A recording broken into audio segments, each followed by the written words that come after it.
Jemi në mesin e sezonit turistik dhe temperaturat e larta të verës kanë shtuar fluksin e pushuesve drejt Bregdetit, me shumë destinacioneve që ofron vendi ynë. Një prej tyre është dhe plazhi i Bedatit, i vendosur në njësinë administrative Remas, Bashkia Divjak. I krijuar dhe i frekuentuar prej më shumë se 3 dekadash nga vetbanorët, ky plazh me vijën e tij të gjatë ranore, detin e pastër dhe qetësinë që ofron, është kthyer në një destinacion të preferuar për familjarët, turistët vendas dhe të huajt. Zona mbart edhe një histori të veçantë, pasi pranë saj ndodhen ndërtesa të ndërtuara para viteve 90, të cilat dikur shërbenin për internimin e të përndjekurve të regjimit komunist.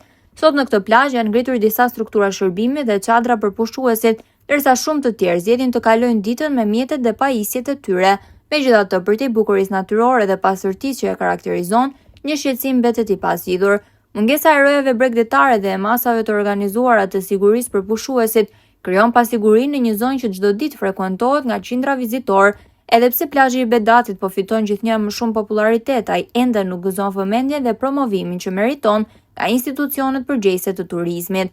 Bukuria që natyra i ka falur kësaj vije bregdetare është një vlerë e çmuar, por ajo duhet të shoqërohet dhe me investime në siguri, sinjalistik, shërbime dhe infrastrukturë. Vetëm në këtë mënyrë plazhi i Bedatit mund të shndrohet në një destinacion të konsoliduar turistik, ku pushuesit të gjejnë jo vetëm qetësi dhe pastërti, por edhe sigurinë që kërkon një sezon veror.